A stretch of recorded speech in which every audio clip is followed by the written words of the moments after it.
Okay.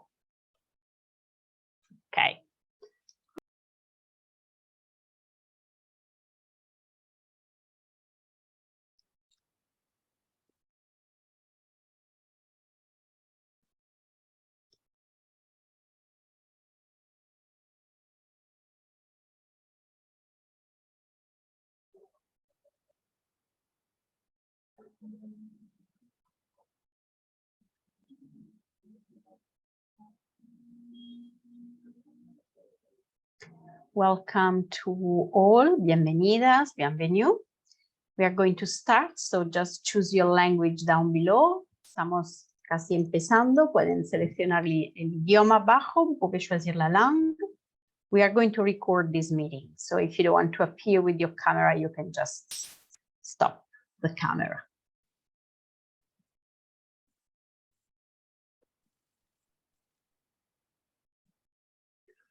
Yes, welcome. We are at the top of the hour and our participant list will continue to grow, but we will go ahead and get started. I would like to welcome you on behalf of UISG and CWR Academy to our collaboration together on social media and visibility.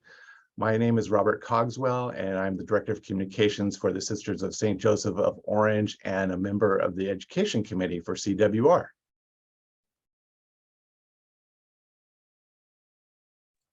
Sorry, this is Patricia, the Communication Officer of UISG. And I want to welcome mainly all the international participants today. Thank you. We'll get started with a few guidelines in just a moment, but first I'm going to share a screen here so we can start, as we often do, with a prayer.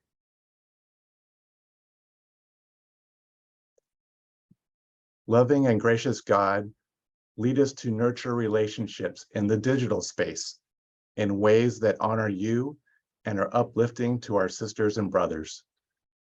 Guide us to respond with love to current events, comments, and conversations. Inspire us to channel creative talent to connect people with you and to each other. May we shine your light in environments often cloaked in darkness. Enable us to use new media tools effectively so we may reach those we could not imagine reaching before. Thank you for the wisdom and experience of today's speakers. We ask your blessing upon them and all of our attendees. Amen. Amen.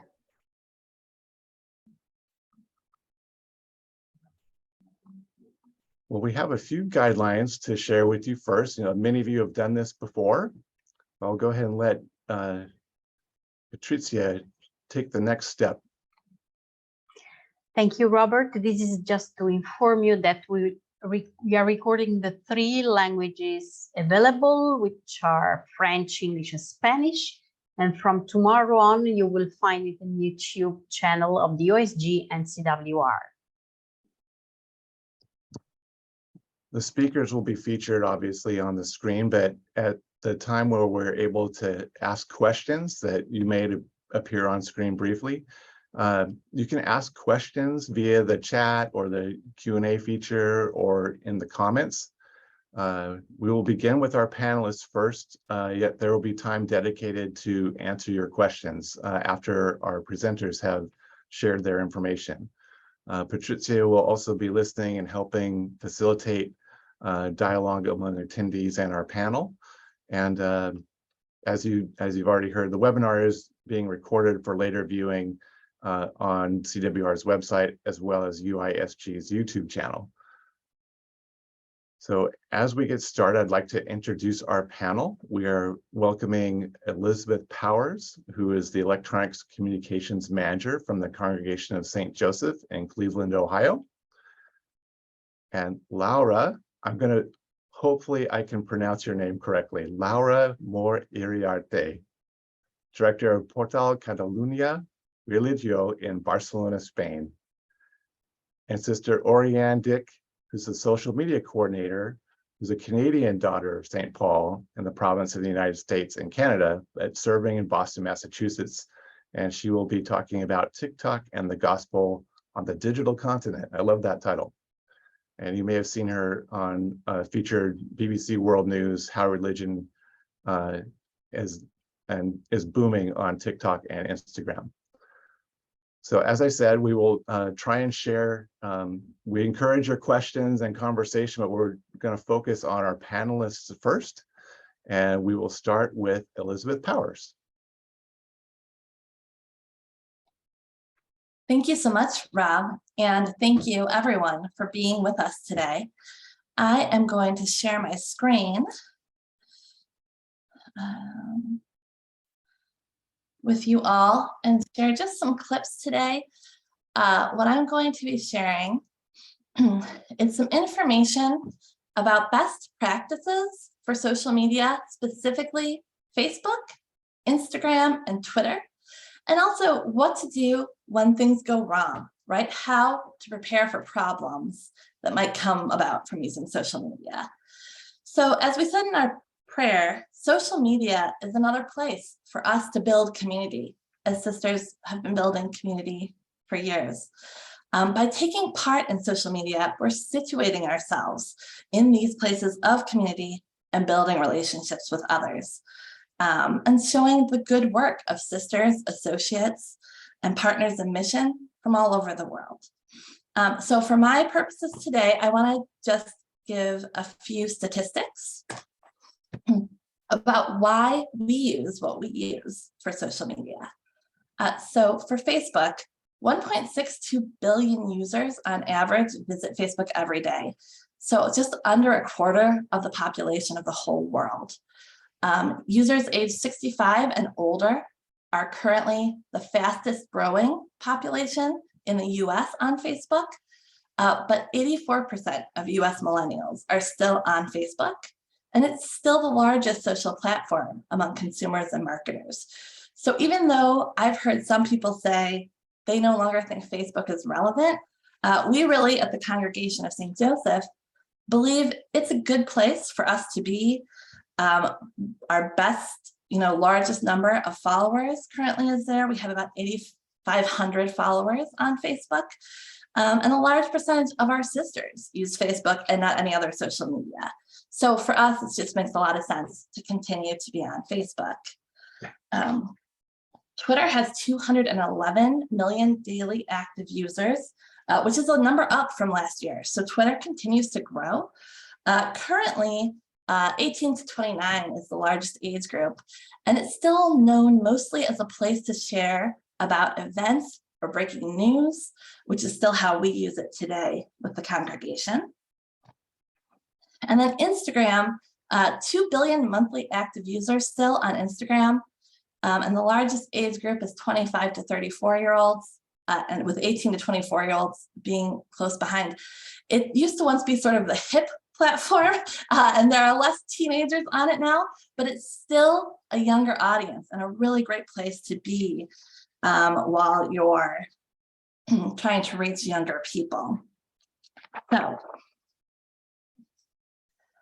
So tips and best practices. I just wanted to go through a few things that might be helpful to you. Some of these you might already know, but it's always good to sort of dive a little deeper into what some of these best practices might be. So the first thing I wanted to talk about was defining your audience. So it's so important to have a good sense of who your audience is and who you want it to be, and make sure you're using the platforms that is going to reach those people who you are most interested in reaching, and use platforms accordingly. And also share what's important to your followers, not just what's important to you, which can be really hard to do, right? But your followers want to be in a relationship with you. They don't just want to be consuming the content you want to give them. You want to make sure that you are sharing what's important. And this is always true, but especially when you're creating campaigns or trying to grow your follower base. So you really want to think about, am I where the right age group for me is? And also, am I sharing the content that they like and want to engage with me in? And I'll talk a little bit more about that as we move forward.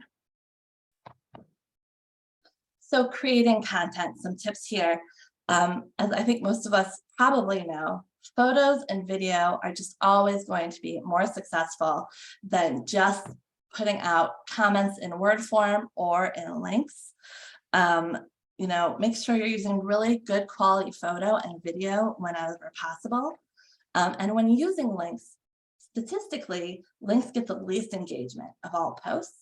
So if you want to make sure that your followers are getting those links, make sure you're using great photos with those as well. And of course, on Instagram, you must have a visual piece, right, in order to post. A note on Instagram links, again, probably widely known, but try not to put your links into the written content itself. Instagram doesn't allow for live links. Best practice is to include a link in your bio, and especially consider using something like a link tree. These are services that will allow you to put all of your links in one place and have them link through your bio. So you're not having to change it out every day. And for us, we actually made a page on our website where we change out all of our links directly through our website and link there in our bio on this page. It allows for us, the web traffic, to stay directly on our site. So for us, that has really worked out well. Photos can be really tricky for us, and probably for some of your congregations as well. We are a reconfigured community. So we have 7 congregations that came together over 10 years ago now. And as a result, we have sisters in a wide variety of locations across the US and also in Japan. So who's sending you your photos? Making sure you have a network of people who are willing to send you really great photo and video that will help create your content. And you know, if you're not getting that content you want, making sure you're able to sort of reach out and get it as well. Live videos also are still doing very well on Facebook. They make your audience often feel like they're part of the discussion, as if they're in the room speaking to the sisters themselves. For us, we've done these past several years, once a week for Advent and Lent. A different sister will offer a short prayer and reflection on Facebook Live, and they've been really successful for us. Our audience really enjoys them. And in order to encourage further reach for those, we even boost those posts. Use creative options whenever appropriate, especially for campaigns. And I've offered 2 examples here of a campaign we did for this past Giving Tuesday. We wanted to use pictures of our sisters, and we wanted to include all of our tagline and information, but we didn't want so much text, right, in the copy. So we used Canva for this campaign to create a similar look for all of our photos that we used along with our text, but that included all of that information and hashtags, and that did very well for us. So things like Canva can be really great resources. It has a free option, which is really nice if you have a smaller budget. And to that end, keep your language short and precise on all platforms, right? And if you have trouble doing that, a great way to start is trying to get your Twitter content ready first. That really makes you think about what words are important, since you have a limited number of characters, and it might help you sort of trim down some of your content. Some of the struggle we find with people sometimes is if you're used to writing content for print media, say, or magazine articles, you might be used to writing a little bit longer. So really shortening up that precise language is really important. Data and analytics. I know that sometimes if you have a smaller staff, it's hard to not ignore the data, right? You just want to post and get things out, but the data can really be used to your advantage. Keep an eye on when your posts are performing their best. Determine what is posting and what kind of schedule makes the most sense for you. Look at data of the top cities of where your followers are and consider, you know, are there cities where my congregation is, where sisters are ministering or reside that I don't have a lot of followers from? That might be a great place to start to build up more individuals to follow you. You know, if you're surprised that there are cities that you don't have more followers from. And again, as I said, being from a reconfigured congregation, we had 7 different locations and realized that we didn't have many followers from some of those locations. And it really helped to sort of focus on some content to make sure we were getting people who are interested in our sisters and their work from all of those locations where our sisters are located. Keep an eye on which of your posts in the last week performed the best. You know, what would people like to see? What do they want to keep knowing from you? How can you provide more of what your followers enjoyed engaging with? All these questions are going to help you create more engaging content for the people who already follow you. And sometimes it's not what you expect, or maybe even want it to be. You know, I joke with my colleagues, I could have the best social justice post in the world, but it's not going to do as well as the posts I make of Sister Mary's 99th birthday, because people have a personal relationship with her. So just knowing that what your followers like to see might not always be exactly what you want it to be, but if you get them in to follow you with those posts they're interested in, they'll stick around for your social justice initiatives and other things. So keeping that in mind when you're thinking about posting. And also when to post is often a question we get.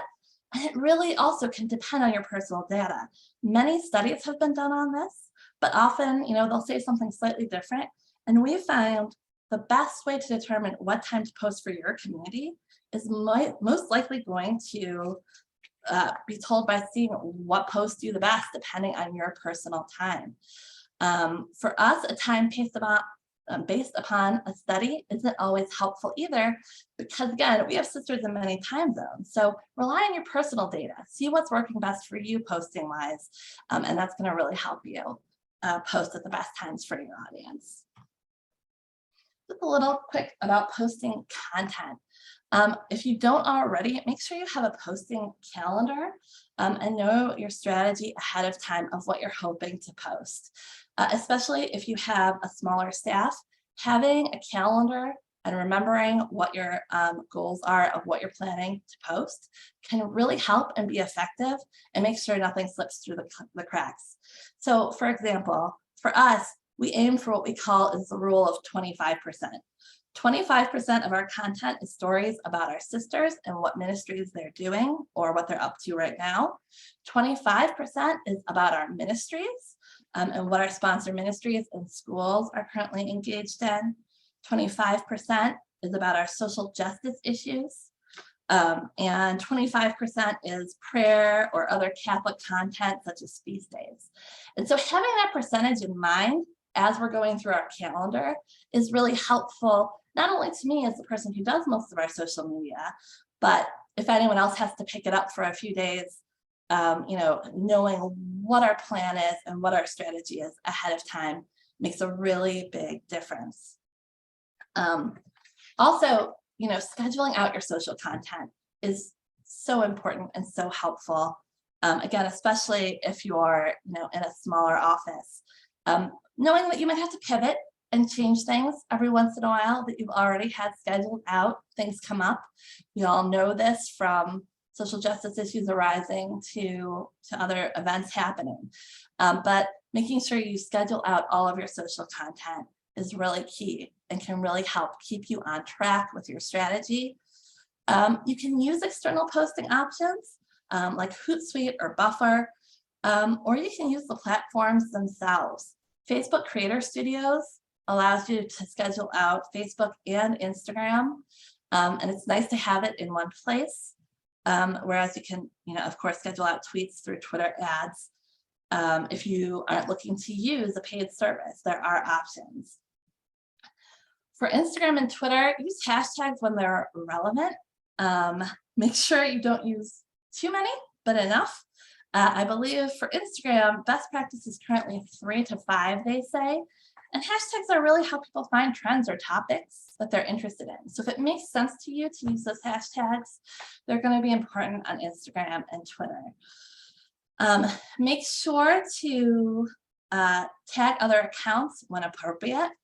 This alerts them that you are talking about them, right? It lets them potentially share the post as well and allows your followers to learn more about your partner organizations and ministries. And again, it's building up those relationships, right? Not just with your followers, but online relationships with your ministries, with the people who are working in mission with you. And we find that by really utilizing that tagging feature, we've built even better relationships with some of our ministries online. They send us more photos. They know we're going to share their content. And so they're more willing to sort of take part in some of the events online that we ask them to do. For a little while, we did what we called Ministry Mondays, and every Monday we would post about a different ministry. And our ministries really loved that we were sharing all of this content about them, and it was really helpful. And utilize Facebook and Instagram stories whenever possible. These are great places to share content that can be viewed quickly. Typically people watch stories back to back, so even if they're not always looking at your pages, they might be more likely to see your stories. Engage with commenters whenever it makes sense to do so. Respond quickly to private messages, and invite individuals who like your posts to follow you on Facebook. These are simple things, but they're, again, all about building community, engaging with people who are already involved with you on social media, and not just putting content out for others to consume. You don't have to respond to every comment, but important ones, questions, things like that. Move on. We're out of time here. All right, and use ads wisely. You don't need to be selling a product to utilize ads. Make sure you know the ad rules and keep up with the changes. They change frequently. There were a lot of changes this spring to things you could do in ads. So always make sure you're up to date on those. And remember that you don't need a big budget. We have had plenty of things be successful for like $35 for a week. We boost a post and it gets us a lot of interaction and a lot of followers. And I'll just really quickly go through some common social media problems and how to handle them. So common problems. These are all things I've seen in the last 6 months. Someone leaves a negative comment on one of your posts. A negative article or blog is published about your congregation. Someone disagrees with your social justice stance. You are alerted that an employee is making derogatory statements online, or a sister has said or published something that upsets the public. So the biggest thing I could tell you about this are to be prepared. And here are a couple things that I would suggest that can really help you in these instances. Have an overall crisis communication plan and make sure social media is included. Name who's responsible, in case of an emergency and what steps they're going to take. Have responses ready if you know that you are posting something that people are likely to disagree with.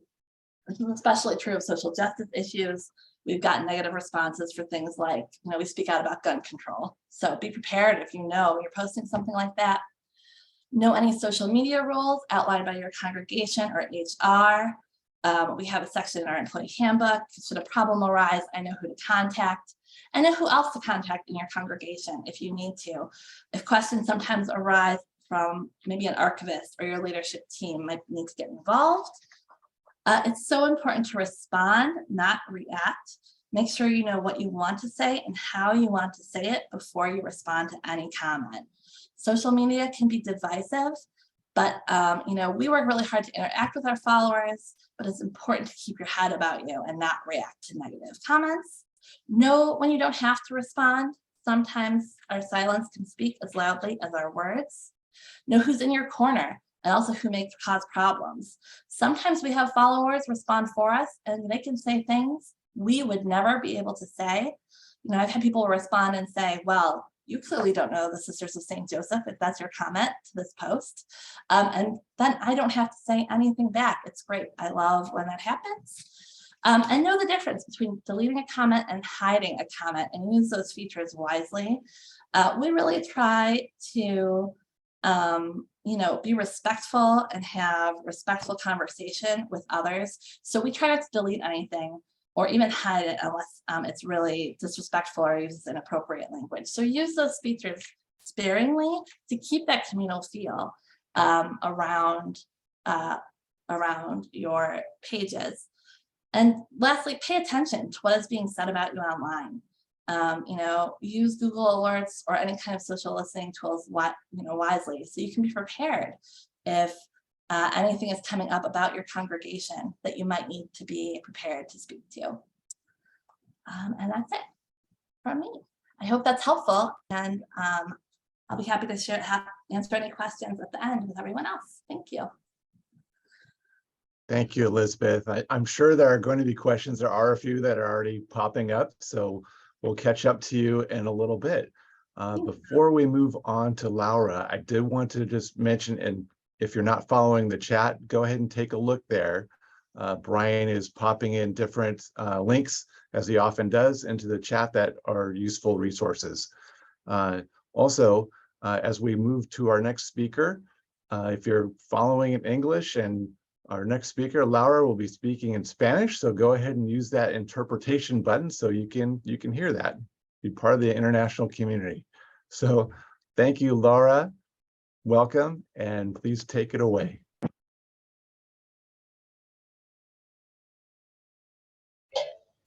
Thank you very much. Muchas gracias a todos. Para mí es un placer. Thank you very much. There is a little bit of we can't hear her properly. Laura, no te escuchamos muy bien, Laura, te escuchamos muy mal. Creo que con estos webinars tenemos mucha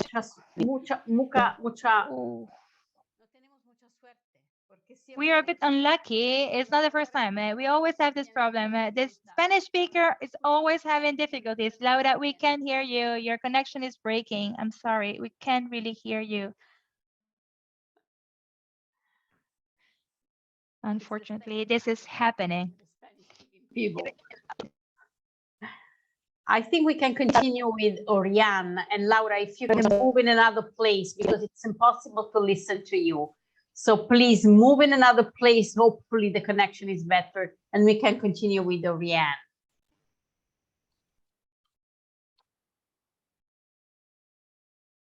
Okay, it looks like we are going to make an adjustment and see if we can get a better connection with Laura.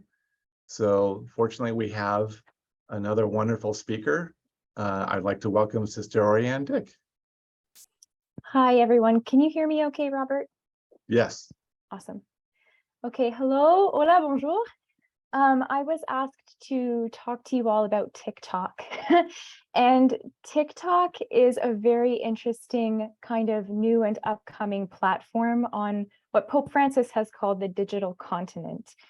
So I know that we're talking primarily about social media and visibility in this webinar. TikTok has a slightly different form in terms of how we can utilize it for visibility. So I just wanted to nuance that in regard to the specific platform. So a little history, I think, can help to understand what TikTok really is and how it came about and what form it has taken today. So TikTok initially was launched in 2016 from a Chinese technology company called ByteDance. And it took off very quickly on the international stage. So by 2020, it had over 2 billion downloads worldwide, which is pretty phenomenal. And that's across languages, across cultures, across countries.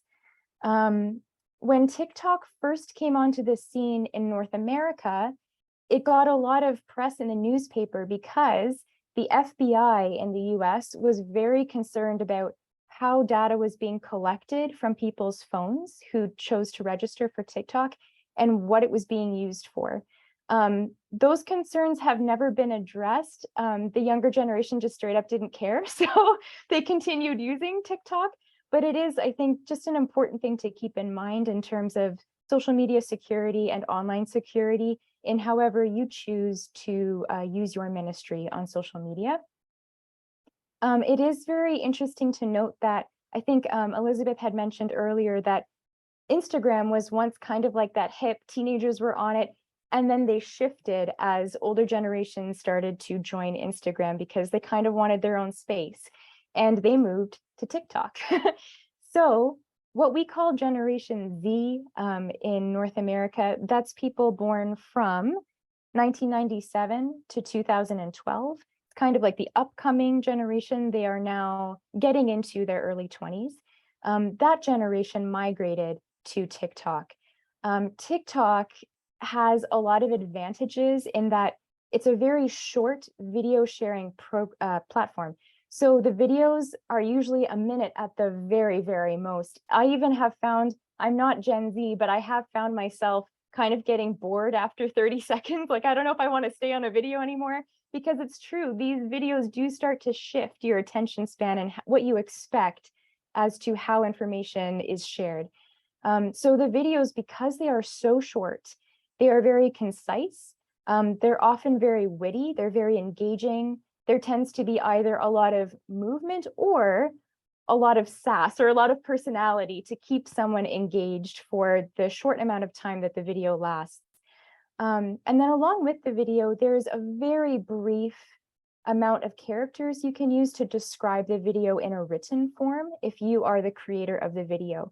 It's kind of like Twitter in the sense that you have a very short character limit. So everything about this platform is concise. The videos are short, the writing is short. And then if people comment under your video, even the comment section has a character limit and it is extremely short. So if someone comments underneath, it can often come off as very jarring or almost rude, but really, usually, sometimes it is rude, but usually it's because they don't have the space to use polite words such as please, thank you. Like, there's no space. They just say what they have to say. That also means that, you know, as religious on TikTok, when we are responding to comments, we also have a very, very short amount of characters to use. So we have to be very careful as to how we respond to still show that respect and create a welcoming environment for people, and to use it effectively. So because TikTok is so big with Gen Z, it initially was kind of their platform, so to speak, but very soon other generations began joining TikTok. And that really does help to add to its wealth of content and perspective. At the same time, you will see generation wars on TikTok. So a dance trend that is jumped on by Gen Z, the millennial generation, which is one generation older, like later 20s, early 30s, maybe early 40s, they'll sometimes jump on the trend just to kind of like start a little war. And often it's in fun camaraderie. Sometimes it's not. So TikTok really does have its own culture.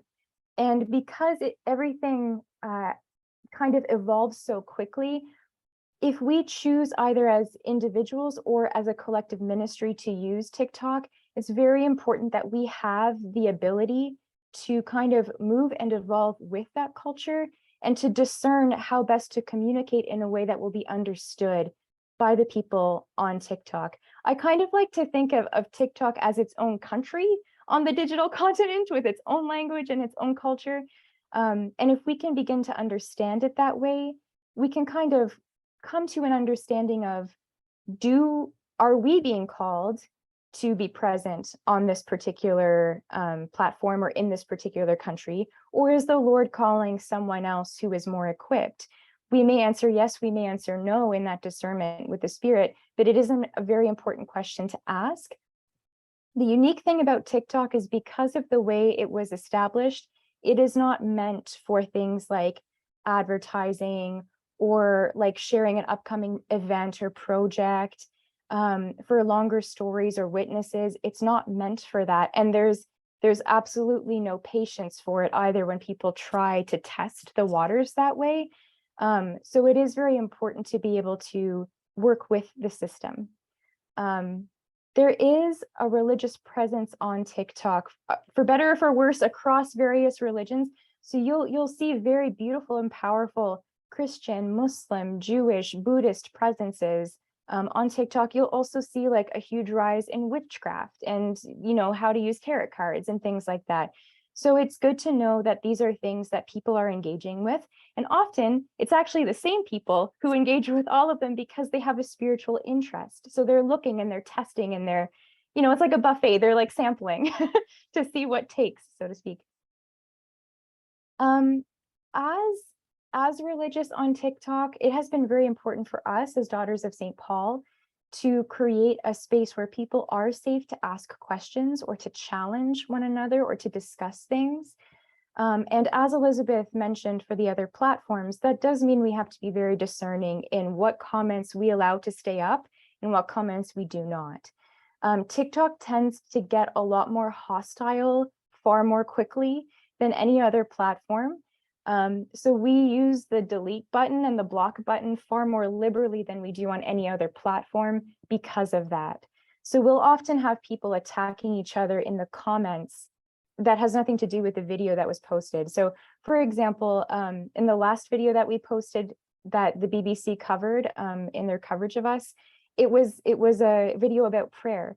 And we had a lot of Muslims jumping on and saying, oh my gosh, I so relate to being late for prayer. And it was like this really beautiful ecumenical moment that we could come together and share what it means to like desire to gift a special time to the Lord.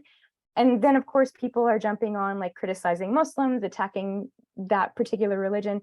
So we took down all of those comments and we actually let the people know we're so sorry that this happened, and please know that you have our prayers and our support. So it's good to know that you will have beautiful community blossoming in the comments, as well as things you have to monitor and decide what to do with.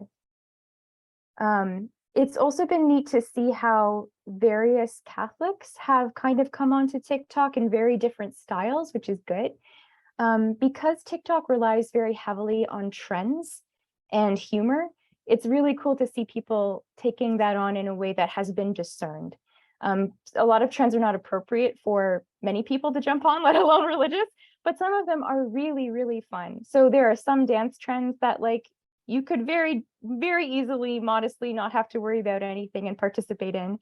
There have been trends like when the movie Encanto came out, people were taking the song We Don't Talk About Bruno and they were reenacting it, and there were some priests who were reenacting it in ways that were hilarious and got a lot of interaction in the comments of people saying, you know, I was always afraid of priests, but actually you're okay.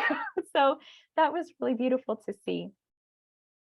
I think the last thing I wanted to leave you all with was something that we have really encountered as Daughters of St. Paul has been, how do we discern whether or not we wanted to even be on TikTok? And how did we discern how to use it? So what trends to use, what trends to ignore, and when to post something that had nothing to do with a trend. So for us, a lot of prayer goes into this because again, TikTok is not meant to be used for advertising or for sharing graphics or anything like that. So the content that we put out on TikTok is specifically like storytelling and humorous for that particular audience, and very, very concise.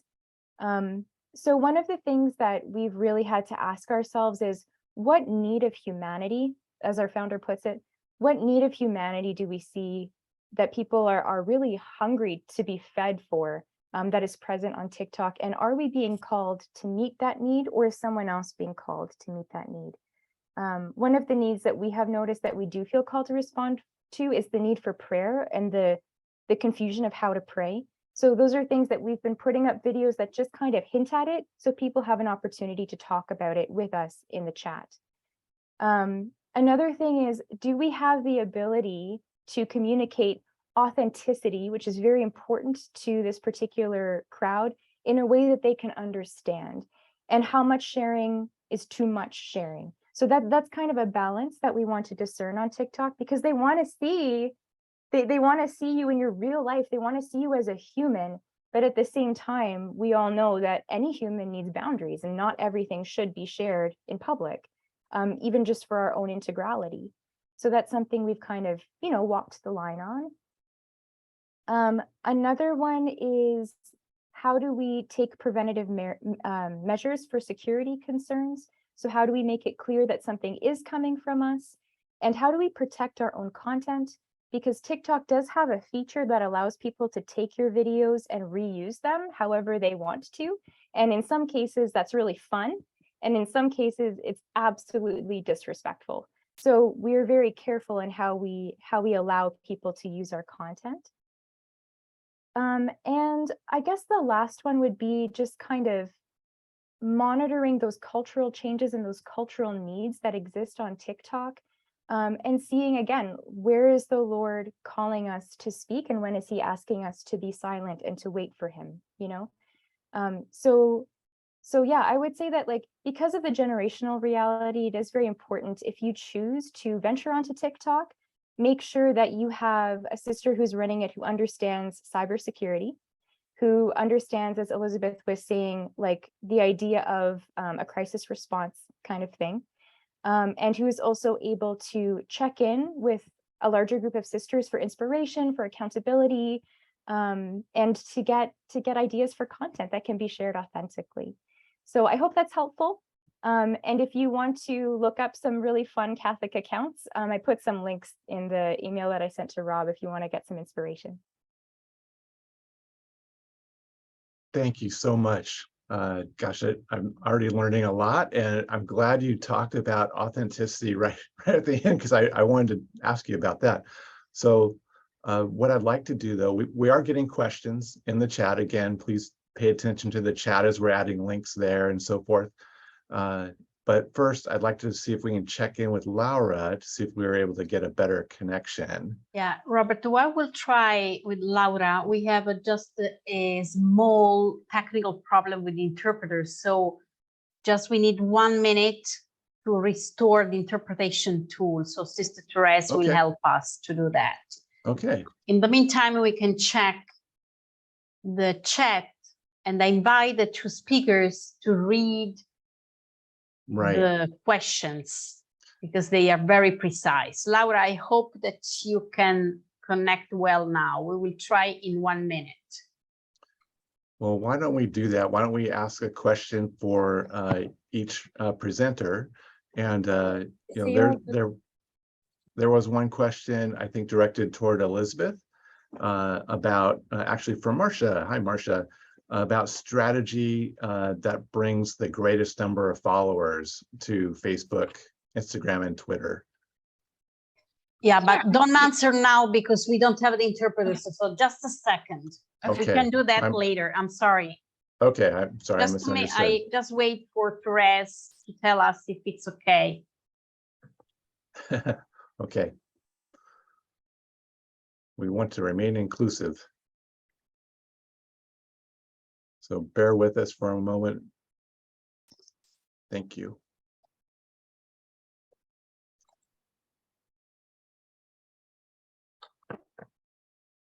You can check the mini links in the chat.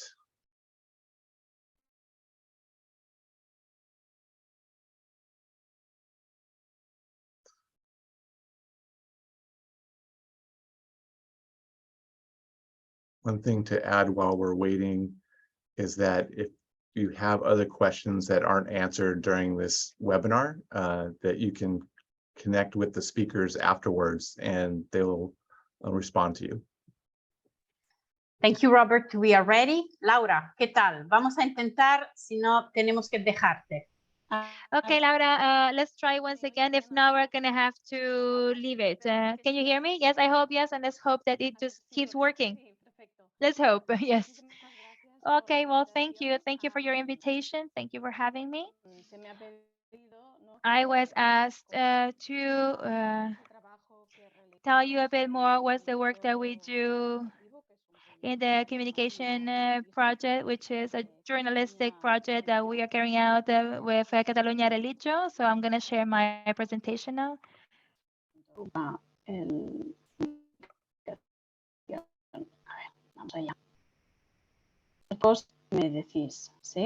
Please let me know if it works. Can you see? Yes.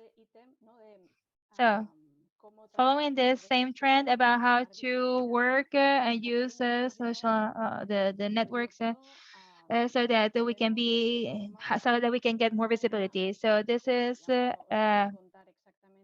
it's like a multi-platform project, and I'll tell you more about that, what it means and how we see it. But first of all, I would like to tell you a bit more where we are, because Catalunya Religio, our brand, is because of where we are found. So it's a part of a country, which is Spain, and Catalonia, with 7.7 million inhabitants, is found in the northeastern side of the Iberic Peninsula, and our very well-known capital is Barcelona. So here we are speaking with a community of 13.7 million inhabitants that speak Catalan.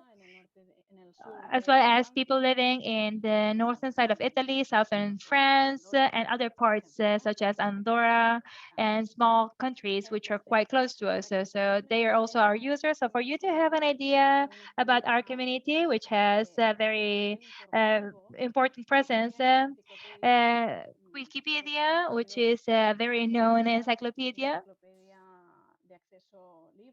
it's a free access encyclopedia. If we compare here the Catalan community with the Spanish community, and how many are the pages that have been created, as you can see the figures here. So the Catalan Wikipedia has 700,000 articles. The Spanish one has 1,700,000 articles. So it's clear that there is no real direct proportion between between one community and the other. But then there is this exact change when it comes to relations. And if we look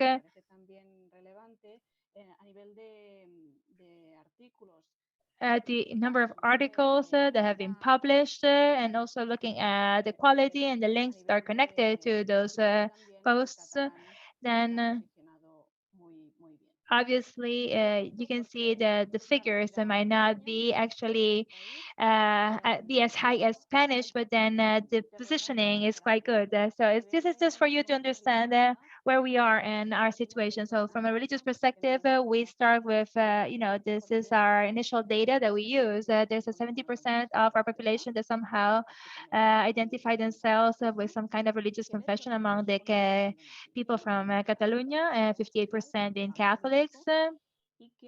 And well, people who are interested in news, social, cultural, and political news that are connected with religion, and our presence and the presence of religious institutions, as you know, is quite widespread in the educational world, in the university world, and it has to do with different realities such as leisure time, third sector, culture, heritage, spirituality, so different fields of interest.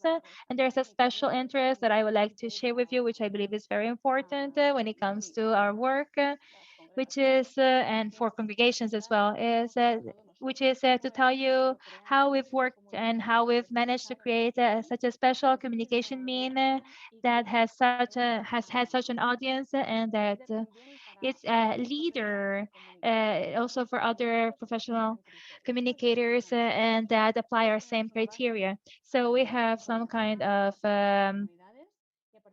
database starting from the communities and that are the different religious institutions such as the Salesians, the Carmelitian sisters, we have the Marist brothers, the Jesuits, we have the Scolopians, Salesians, the Society of Mary, monastic communities, universities, religious Catholic universities, justice and peace groups, and a very meaningful presence that you'll find here. That is the Union of Religious of Catalonia, which is a similar thing connected of the International Union of Superiors, of Major Superiors that are organizing this meeting.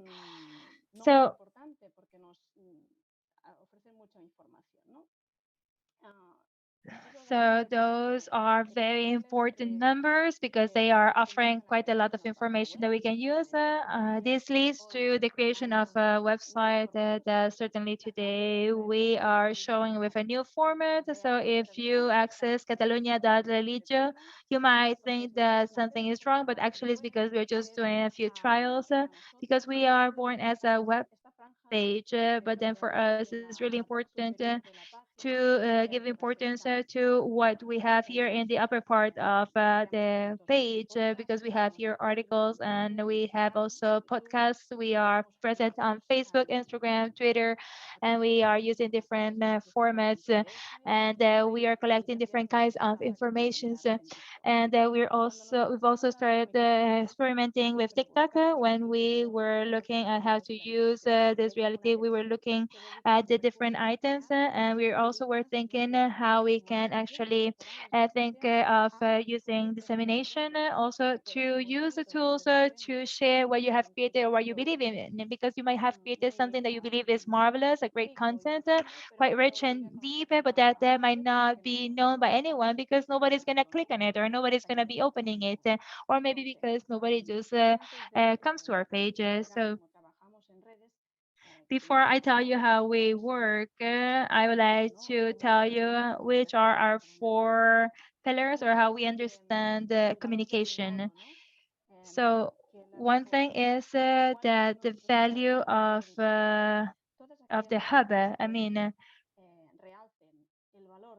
the value of journeying together. So this is what matters. So if we have to choose between something, a news that has to do with what the congregation has done and what another congregation has done in collaboration with other congregations or with other religions, this is more interesting for us, and this is what we are going to be sharing. So we are betting on anything that has to do with social transformation, journeying together, accessibility, and everything that affects the most vulnerable. In third place, yo creo que ha sido marca de la casa, aunque because haremos all of this is connected with what is carrying out or giving importance to visibility or anything that has to do with religion. So or religions actually. So we are creating a space for women, for example, because our experience has told us that if we leave this open to who is going to be expressing themselves, maybe women won't have the same space as if it's organized. And then we also know that we are offering a service of translators of religious deeds because our work is through other means or as other means. We are journalists and we have journalistic formation and training, and we are informed about religions. We know many things that others don't know, and we also know we have the criteria, we have the context, and we might know things that others just don't know, and we can from a journalistic perspective present it and share it, and this creates somehow the framework where we place our contents. And there's always this tension. We always have this tension of finding like a balance between creativity and content. And then what have we done? Well, here you have a typewriter that you must all know about, because sometimes you can obviously use tools that are not adequate to the times. Where is everyone? Well, they are on the net. They are there. Well, we can't just use paper. So this being said, which are our platforms where we are sending a daily newsletter, where we have a clipping section. So this gives us a general idea of how media also speak about religious topics, where we also post our experiences, reportage, opinions, and this daily mailing goes to 6,000 subscribers. And just recently we have incorporated also, because our target is the Catalonia inhabitants or the Catalan speakers. So this community is our main target, but then we also understand that it's very important also to communicate how the church is living here also to the world. And so recently we also started a newsletter in Italian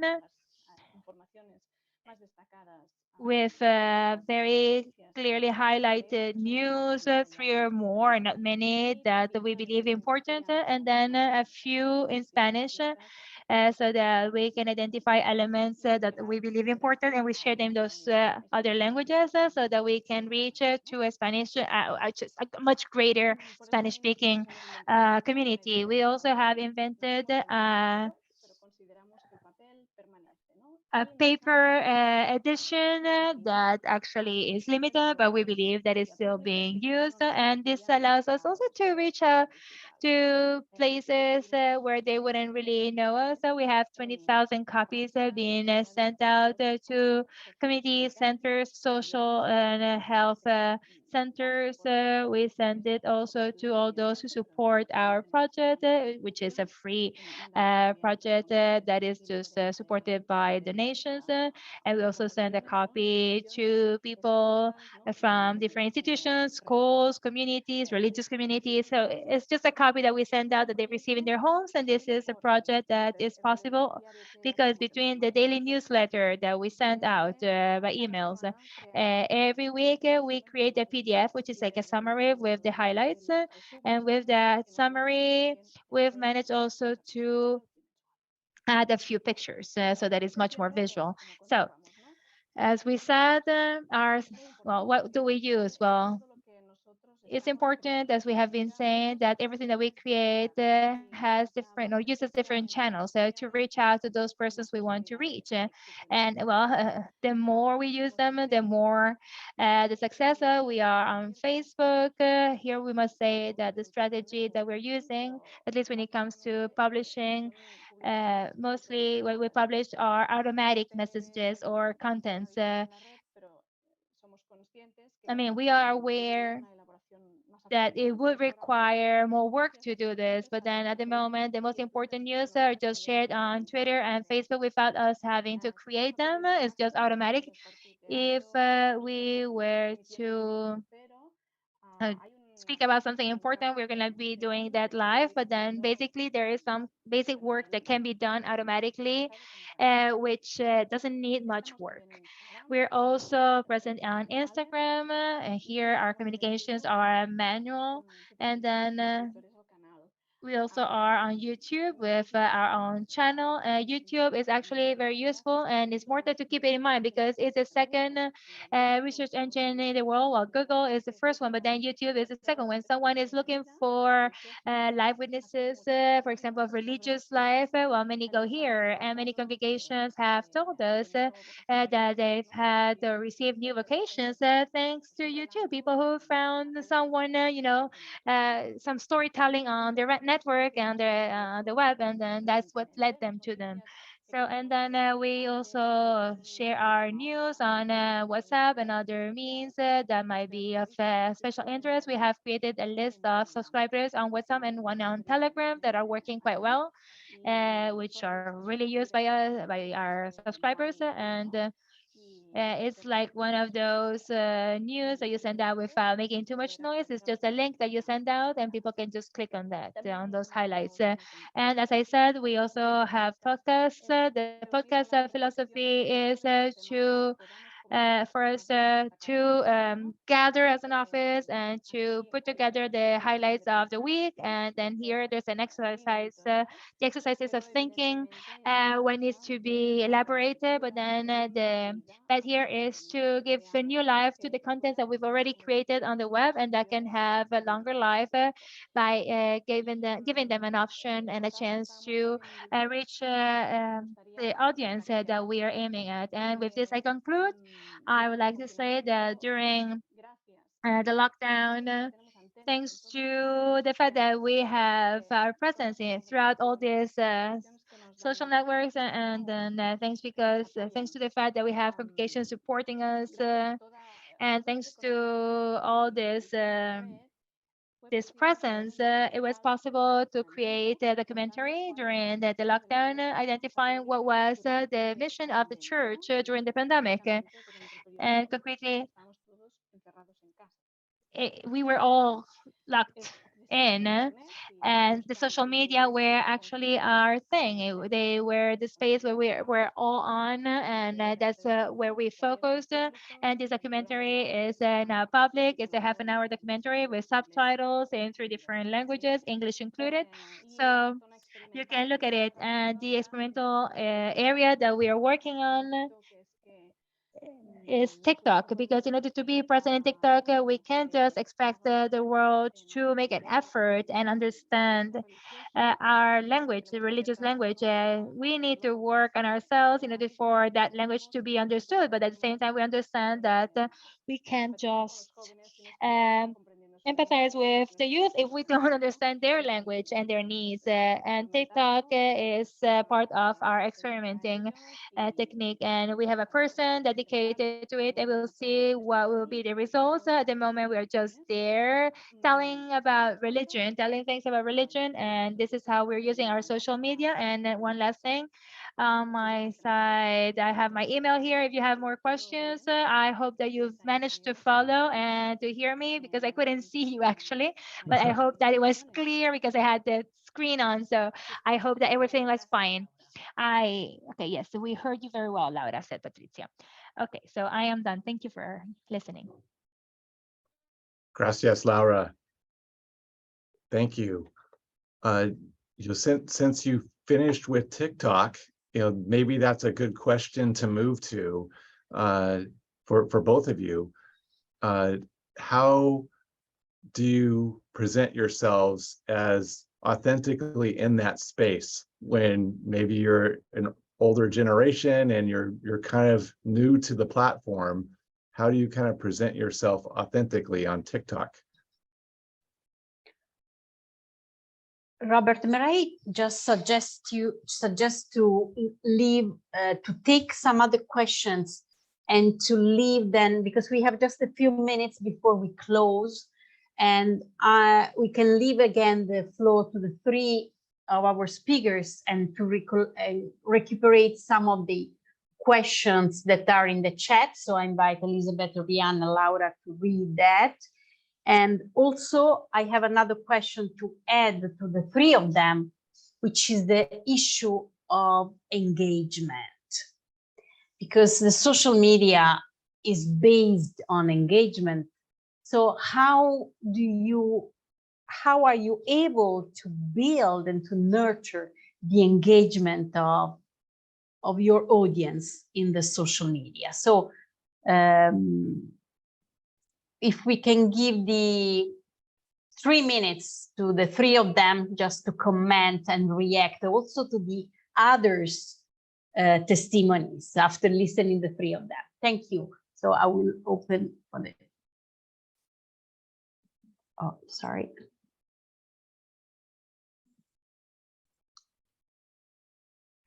So I think Elizabeth can start, and then Oriane, and then Laura. So we're starting with that engagement question. Am I getting that correctly? So that's a great question about engagement. So again, for us, it's all about building that community and encouraging that engagement. So we really try to respond, especially if we get questions or individuals who say something really poignant. We really do try to respond to comments as much as we can.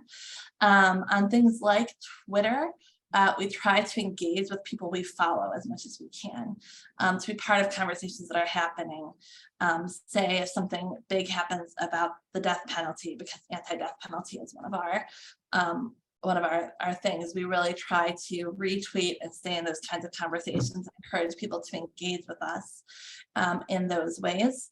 So for us, it's just about building that community to encourage engagement and to being open to having those conversations, sometimes difficult ones, on our social platforms. So for us, so much of it is about just encouraging continued communication to help engagement.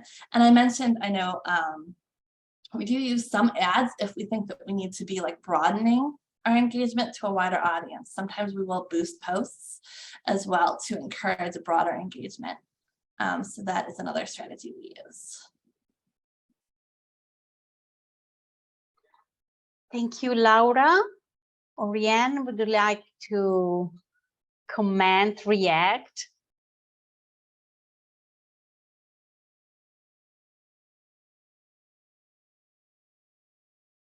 You cannot unmute yourself. Okay, just Thank a second.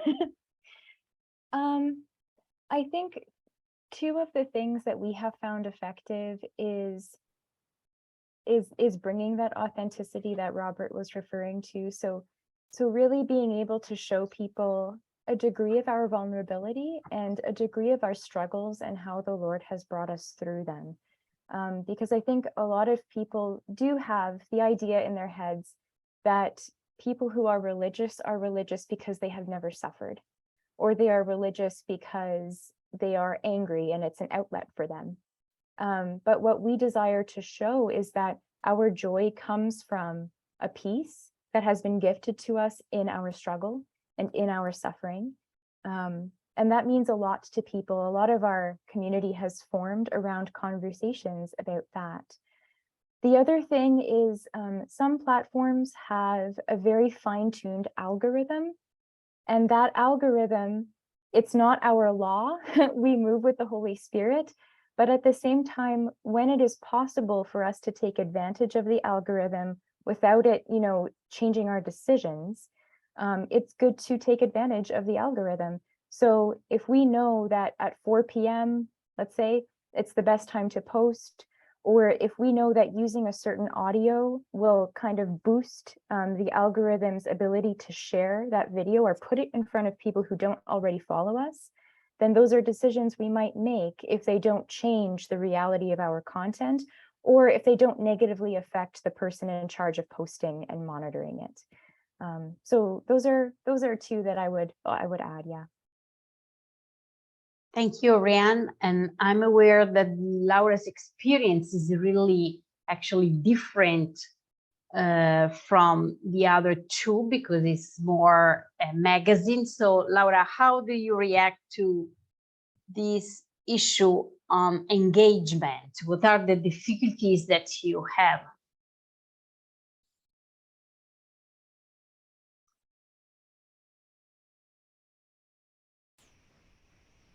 Sí, a ver si se oye, porque ahora os volvía yo a oír un poco entrecortados. Sí. Yo veo dos cosas. I see two things. Sí, yo veo dos cosas aquí.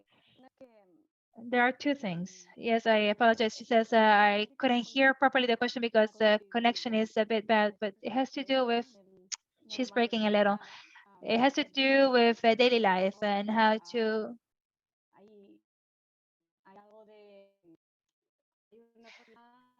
I'm sorry, but she's breaking.